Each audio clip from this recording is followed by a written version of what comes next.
খুব ভালো আছো। আর ভিডিওর টাইটেল আর থাম্বনেল দেখে তো তোমরা বুঝতেই পারছো যে আজকের কী উপলক্ষে ব্লগটি। তো আজকে বিপত্তারিণী পুজো। তো আমি এখন রেডি হয়ে গেছি, বাড়িতে সবাই রেডি হচ্ছে। তো অনেকটাই দেরি হয়ে গেছে, তো মন্দিরে গিয়ে তোমাদের সাথে দেখা হচ্ছে। আজকের ব্লগটি তোমরা পুরোটাই কন্টিনিউ করতে থাকো। আই হোপ আজকের এই ব্লগটি তোমাদের অনেক অনেক অনেক ভালো লাগবে। এটা ছিল বিপত্তারিণী পুজোর আগের দিন সন্ধ্যাবেলায়। তো আমি, মা এবং আমার বোন মিলে বেরিয়ে পড়লাম বাজারের জন্য, কারণ পুজোর বেশ কিছু ফল এগুলো কেনার ছিল, সুতো কেনার ছিল। তো আমি আর মা মিলে আমাদের বাড়ির কাছেই বাজার, মানে সাজিহাট বাজারে আমরা বেরিয়ে পড়লাম।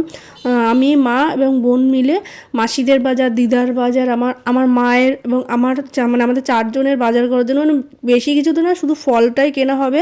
আর যে বিপত্তারিণী মেন ধাগা বাঁধা হয় সেই সুতোটা আমরা এখন বাজারে কিনতে যাবো। তো এখন চলে এসেছি ফলের দোকানে। এখানে 13 রকমের ফল আমরা বেছে বেছে কিনে নেব।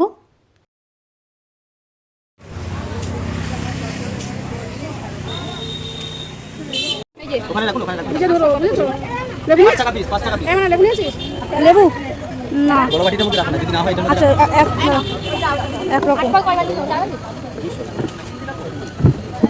3 রকম, তাই তো?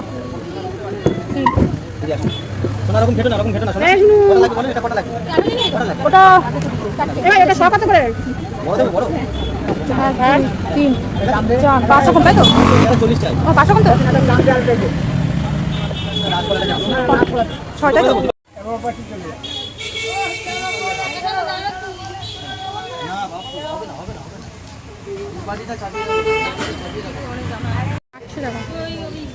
এদিকে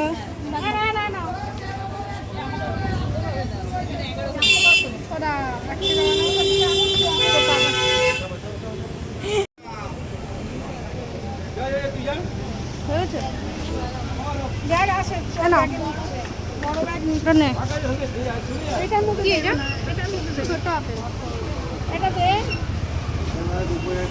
13 রকমের ফল আমাদের কেনা কমপ্লিট হয়ে গেছে, তোমরা তো দেখলেই। আর 4টে জায়গায় ভাগ করে নিতে হয়েছে, মানে আমাদের মাসির, দিদার এবং আমার মায়ের 4 জনের আলাদা করে ভাগ করে নিতে হয়েছে। মানে আমরা যেহেতু বাজারে এসে ওরা টাকা দিয়ে দিয়েছিল।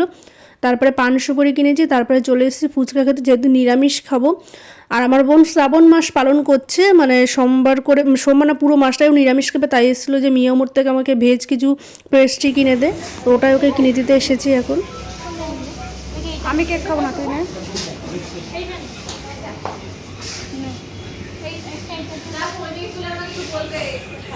মেয়ের তো মুখ দেখেই বুঝতে পারছো যে ভীষণ খুশি। মানে 1 মাস ধরে নিরামিষ খাচ্ছে, তার মধ্যেও নিরামিষ কিছু ভালো মন্দ খাবার পেলে তো মনটা এমনি ভালো লাগবে। তো বায়না করলো যে আমাকে নিরামিষ খাবার কিনে দে। তা যাই হোক, বাচ্চা মানুষ কিনে দিলাম। তো এখন সব কেনাকাটির পর আমরা এখন বাড়ি যাব। বাড়িতে গিয়ে এখন বিপত্তারিণীর ধাগাটা আগে বেঁধে নেব। তাই বাড়ির প্রায় কাছাকাছি চলে এসেছি। আর এই যে পেস্ট্রিগুলো আর কিনে নিয়েছিলাম, সেগুলো ওকে আর ওর ভাইকে দিয়ে দিচ্ছে। আর আমরা কিছু খাবো, কিছু ভেজ খাবার কিনে নিয়ে এসেছি। সেটা দেখো তোমরা কি কি কিনে নিয়ে আসলাম আমরা। পনির পাফ নিয়েছি, আর একটা পনির, এটা কি পেস্ট ছিল, সব ভেজ নিয়েছি। আর একটা চিজ প্যাটিস, আর 2টো পেস্ট্রি নিয়েছি আমার বোনের জন্য আর একটা ভাইয়ের জন্য, ছোটো ভাই। ওরা খাওয়া দাওয়া শুরু করে দিয়েছে। আর এই যে আমি এখন ভেজ এগুলো খাবো। বাজার থেকে যে ফলগুলো কিনে নিয়ে আসলাম সেগুলো এখন গুনে রাখছি। মানে কয় রকম করে ফল কিনেছি সেটা 4 জায়গায় ভাগ করতে হবে। মানে এক জায়গায় দোকানদার মানে প্যাকিং করে দিয়েছে, প্যাকিং না সরি, মানে একটা প্লাস্টিকে ভরে দিয়েছে। তো আমি এখন বেছে বেছে 13 রকম ফল গুনছি আর 13 মানে 4 জায়গায় ভাগ করছি। সেটা প্লাস্টিক করে রাখছি। তারপরে বিকালবেলায় কিছু দুব্বো আমি তুলে রেখেছিলাম। এই পুজোতে ধাগা বাঁধতে হয়, 13টা করে দুব্বো। আর এই যে লাল সুতো, এই সুতোর 13টা মানে সমানভাবে কেটে নিয়ে 13টা করে গিট দিতে হয়। আর 13টা করে দুব্বো দিয়ে, তো দুব্বোগুলো ভালোভাবে বেছে নিয়ে আমি এখন সেই সুতোগুলো আগের দিন রাত্রেবেলায়, মানে যেদিন পুজো তার আগের দিন সন্ধ্যাবেলায় আমি এখন এগুলো বেঁধে নিচ্ছি, যাতে হাতের কাজটা এগিয়ে থাকে। আর আজকের দিন আমরা পুরো টোটালি নিরামিষ খেয়েছি, সেই কারণে আমরা ওর জন্য আগের দিন সব কিছু করে নিচ্ছি। আর এদিকে পরের দিন সকালবেলা ঘুম থেকে উঠে দেখি যে একটা গাছে ফুল নেই। মানে এরকম কিছু কাকিমা থাকে পাড়ার, যাই না অন্য পাড়ার, এসে লোকের কাছে সব ফুল তুলে নিয়ে চলে যাবে। মানে অ্যাকচুয়ালি এটাকে চুরি বলবো না, তোলা বলে মানে বলে বোঝার মতো নেই। কিন্তু পুজোর দিন দেখো একটা গাছের ফুল নেই, পুরো মনটা খারাপ হয়ে গেল। গাছের ফুলগুলো সব চুরি করে নিয়ে যাওয়ার পর এগুলো লোকের কাছ থেকে আর কিছুটা কিনে নিয়ে আসা হয়েছে। 13 রকমের ফুল এখন আমরা বাজবো। এই যে ফলগুলো এখন ধুয়ে রাখবো। আগের দিন রাত্রে যেসব ফল টলগুলো কিনেছি আর এই 13 রকম ফুল লাগে এই পুজোয়, 13 রকম ফল, 13টা সুতো দুব্ব দিয়ে বেঁধে, মানে 13টা গিট মেরে সুতো বাঁধতে হয়। এখন ওই ফুলগুলো বাজবো 13টা করে। এই যেমন 13 রকম ফুল বাঁচবো। এই যে একটা রকম লাল জবা, এটা একটা পিঙ্ক জবা, যেমন মায়েরটা আলাদা করে রাখছি। এই যে একটা লাল জবা, কিন্তু এই যে কতটা সুন্দর থোকা থোকা। আর এই যে নাকচাপা ফুল না কাঠগোলাপ, এই যে মায়েরটাও রাখছি। আর এই যে নীলকণ্ঠ, আমার এখানে একটা রাখছি, মায়ের এখানে একটা রাখছি। যাক, ঠাকুর চাইলে সব কিছুই পারে। গাছের ফুল অন্যরা তুলে নিয়ে গেছে, তো কী হয়েছে, আশেপাশের গাছের থেকে মানে পাড়া প্রতিবেশী গাছের থেকে কিছু ফুল এনেছে আর কিছু কিনে নিয়ে এসে আমাদের কিন্তু 13 রকমেরও বেশি ফুল হয়ে গেছে। ভগবান নিজের পুজোর ফুল নিজেই জোগাড় করে নিয়েছে। তারপরে ফলগুলো স্নান করে, সকাল সকাল স্নান করে ফলগুলো সব ধুয়ে নিয়েছি। ধুয়ে এখন বাটাটা আমি সাজিয়ে নেব। আর ফুলগুলো আমি বেছে নিয়েছি সব একটা আলাদা রকম, মানে আমার এবং আমার মায়েরটা দুটো আলাদা বাটা করব। মায়েরটা আলাদা দেওয়া আম, এটা হচ্ছে লাল জামরুল, আপেল, লেবু, পেয়ারা, একটা কাওয়া নাকি আলু পোকরা ফল, আঙুর, আশফল, শশা, নাশপাতি, এই যে ছোট্ট একটা চেরি আর জামরুল, আর এদিকে আনারস আছে। এদিকে আমার 13 রকম ফল হয়ে গেছে। আর এই যে 13 রকম ফুল গুছিয়ে রেখেছি আর 13টা করে সুতো বেঁধেছি। এখন আমার মানে পুজো দিতে যাওয়ার সময় তো মিষ্টিটা কিনে নিয়ে গেলেই হবে। এই যে রাত্রিবেলায় যে সুতোগুলো বেঁধে রেখেছিলাম 13টা গিট দিয়ে, পান সুপারি, এখানে ধূপকাঠি, মোমবাতি, আলতা, সিঁদুর, আর যাওয়ার সময় মিষ্টি কিনে নিয়ে চলে যাবো। তো আমার বাটা রেডি হয়ে গেছি।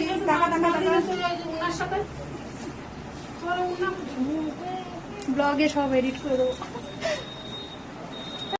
বাটা রেডি করে আমিও রেডি হয়ে গেছি। এই যে আজকের আমার লুকটা কেমন লাগছে তোমরা কমেন্ট করে জানাও।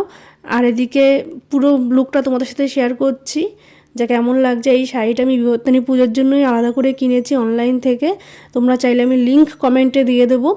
এদিকে আমার মা, মাসি, দিদা, আমার একটা বান্ধবী আর একটা বান্ধবী, সবাই মানে তাদের মেয়েরা মিলে আমরা সবাই মিলে বেরিয়ে পড়লাম। আর আজকে বেশিরভাগ সবাই আমরা মানে লাল পরেছি, শুধু আমার মাসি একটু ডিফারেন্ট হয়ে গেছে, হলুদ কালার পরেছে। যাই হোক, লাল সাদা পরেছি, সরি। তো আমাদের সবাইকে কেমন লাগছে তোমরা কমেন্ট করে জানাও। তো মন্দিরের উদ্দেশ্যে আমরা বেরিয়ে পড়েছি। আর রাস্তা থেকে তোমরা বুঝতেই পারছো যে কেমন পরিমাণে বৃষ্টি হয়েছে। তো যাই হোক, অনেকটা লেট হয়ে গেছে। তারপরে তাড়াহুড়ো করে এসেছি হেঁটে হেঁটে। আসার পর এদিকে মিষ্টি কিনে নিয়ে এসেছি আর চলে এসেছি আমাদের সাজিরহাট শ্মশানকালীর মন্দিরে। এই মন্দিরের সাথে হয়তো অনেকেই তোমরা পরিচিত, অনেকেই হয়তো এসেছো। মন্দিরটা এখন নতুন করে আরও সুন্দরভাবে সাজিয়েছে। মন্দিরটার বয়স কিন্তু অনেক পুরনো, তোমরা দেখেছো হয়তো, মন্দিরের গেটে লেখা আছে। এই যে এখন দেখছি যে মানে অনেকবার পুজো হয়ে গেছে অলরেডি, তো আর একবার পুজো বসে, তো তাড়াহুড়ো করে পুজোর বাটাটা আমরা এখন দিয়ে দেবো, মানে মন্দির এখন জমা করে দেবো। তাই দেখছি যে ঠাকুরমশাই বললো যে যারা এখনও পুজোর বাটা দেয়নি তারা এখনও পুজোর বাটা দিয়ে তাড়াতাড়ি পুজোতে বসে পড়ো। তো আমরা এখন পুজোর বাটাটাই দিতে যাচ্ছি।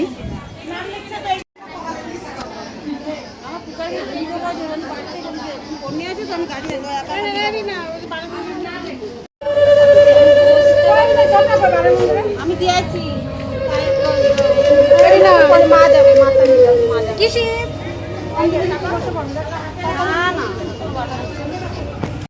তো পুজোর বাটা দিয়ে আমরা এখন বসে পড়েছি পুজো দেওয়ার জন্য। তো ঠাকুরমশাই বললো একটু কিছুক্ষণ ওয়েট করুন, আরও কিছু মানে আরও অনেকে পুজো দিতে আসছে, তো তাদের জন্য আমরা ওয়েট করছি। মানে একবারে অনেকে হলে ওনারও সুবিধা হয়, বেশ অনেকটাই বেলা হয়ে গেছে। এই যে আমাদের সাথে একটা পুচকু এসছে, আমার ভাই এসছে, দেখো।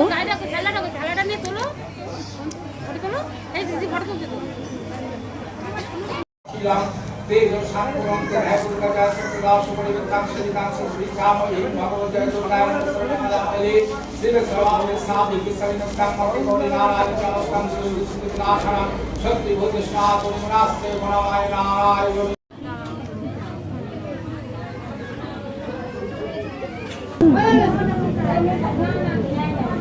বেলপাতা মিষ্টি, হ্যাঁ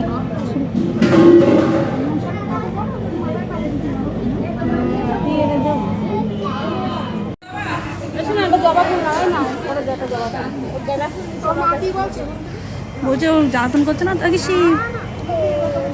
বাড়ির সবাই একসাথেই বসে পড়েছি। ওই যে আমার ভাইও পুজো দিচ্ছে, মানে ছোট্ট ভাই, একটা মামির ছেলে। তো আমরা সবাই মিলে পুজো দিতে বসেছি। আর এখানে আমার বোন ভিডিও করে দিচ্ছিল বলে আমি ও পাশের থেকে শুনেছি, মানে একজনই পরিচিত এমনভাবে একটা ব্যঙ্গ করলো। তো তার উত্তরটা আমি পরের একটা ভিডিওতে আমি তাকে দেব। এখন আমি তাকে কিছু বলবো না, জাস্ট আমার কথাটা কানে এসেছিলো এই মুহূর্তে। যাই হোক, পুজো দেওয়া কমপ্লিট। ঠাকুরমশাই আমাদের শান্তির জল ছিটিয়ে দিচ্ছিলো।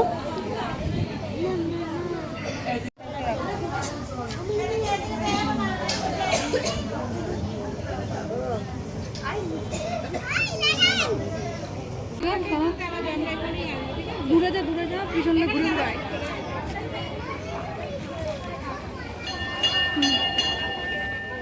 এখানে দাঁড়াবে, কোথাও যাবে না।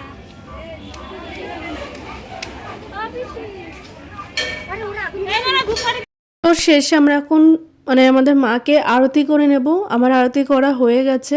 এই যে আমার মা, আর এই যে হলুদ শাড়ি পরা এটা হচ্ছে আমার মাসি। তো আমার বোনও আরতি করে নিচ্ছিল, ওকে একটু আমি ভিডিওর ক্লিপ নিয়ে নিচ্ছিলাম, যে ও বলছে আমাকে একটু দেখাবি কিন্তু তোর ব্লগে। আচ্ছা আচ্ছা ঠিক আছে, তুই আরতি কর। এই যে আমাদের পুচকোটা তো সব কিছু নিয়ম মেনে পুজো করেছে। যাই হোক, আমি কিছু রিলস করে নিয়েছিলাম, আর কেমন লাগছে তোমরা প্লিজ আমাকে আজকে কমেন্ট বক্সে জানাও। তো আমাদের পুজো দেওয়া কমপ্লিট। এই যে আমাদের এখন কমপ্লিট, পুজো দেওয়া কমপ্লিট, এখন বেরিয়ে যাচ্ছে। এই পুজোর কিন্তু একটাই নিয়ম, যে উপোস ভঙ্গ করতে গেলে কিন্তু 13 রকম লুচি আর যে 13টা ফল দিয়ে পুজো দিয়েছি সেটা খেয়ে উপোস ভঙ্গ করতে হবে। তো আমার মাসি তাড়াহুড়ো করে এসে বলছে তোদের কিছু করতে হবে না। আমি তাড়াতাড়ি করে মা আর আমার মাসি মিলে কিন্তু লুচি আর দুপুরবেলা কুমড়োর তরকারি করে দিয়েছে। তারপরে ওকে মানে আমার বরকে ভিডিও কল করলাম। এত বাজে ছেলে যে ওকে বলার মতো নেই। কার পরে এমন গো, যে উপোস করলে বা কোনো পুজো করলে দেখিয়ে লোভ না, এরকম দেখিয়ে ভালো মন্দ বিরিয়ানি খাচ্ছে। অফিসে বসে আজকে টিফিন দিইনি, তাই ও বিরিয়ানি কিনে খাচ্ছিল। তাই আমাকে ভিডিও কলে দেখাচ্ছিলাম যে আমি দরকার নেই, আমার কোনো লোভ লাগছে না, আমি পুজো করেছি। তাই ওকে আমি ভিডিও কলে বলছিলাম। তারপরে দুপুরে খাওয়া দাওয়ার পর একটু রেস্ট নিয়ে আমার মা দেখছি সব কাটাকুটি শুরু করেছে, যেহেতু পুজোর প্রসাদ সবাইকে দিতে হবে। তো আমার মা বললো তুই সিমইটা বানিয়ে ফেলেছি। এদিকে ছোলার ডাল করবো, তাই বাবা কি গরম। ডাল সেদ্ধ করেছি, এদিকে আলুর দমে আলু কাটছে মা, আর লুচি হবে, আলুর দম হবে, আর সিমই হয়েছে, ছোলার ডাল। আর দুপুরবেলাতে আমরা কুমড়ো তরকারি খেয়েছি, সবাইকে প্রসাদ দেবো এগুলো, তাই একটু এগুলো করে নিচ্ছি আমরা। কাজু বাদাম টাদাম দিয়ে বাটা দিয়ে নিরামিষ আলুর দম রান্না রেডি। ওইদিকে সিমই রান্না তো কমপ্লিট হয়ে গেছে বিকাল।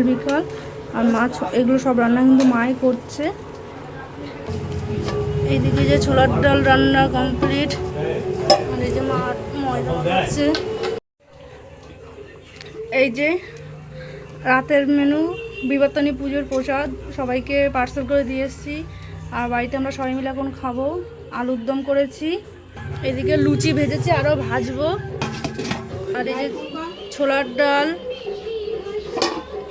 আর সিমইটা তো আগেই করেছে, যে কিছুটা পার্সেল দিয়েছি সবাইকে। শ্বশুরবাড়ি পার্সেল করে দিয়ে এসেছি, সবাইকে প্রসাদ দিয়ে এসেছি, ওনাদেরকে লুচি আর এইসব খাবার দাবার দিয়েছিলাম, আর একটা বন্ধুকে দিয়েছি। তারপরে আমরা সবাই মিলে রাতে এখন খেতে বসবো। আর তার কিছুদিন পরে আমার মায়ের অ্যানিভার্সারি, সেটাই সেলিব্রেশনের জন্য তাদের ক্লিপটা আমি দেখিয়ে দিলাম এখানে। বলো হ্যাপি অ্যানিভার্সারি।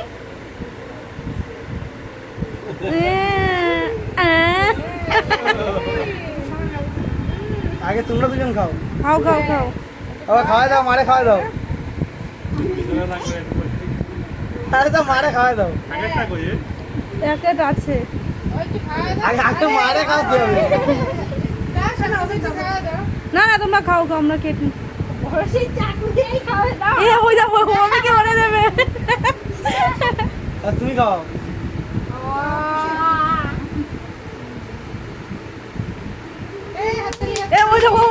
দেবে আবার। দাও বড় আর পর দিকে খাইয়ে দাও। ও ঠিক ভাই।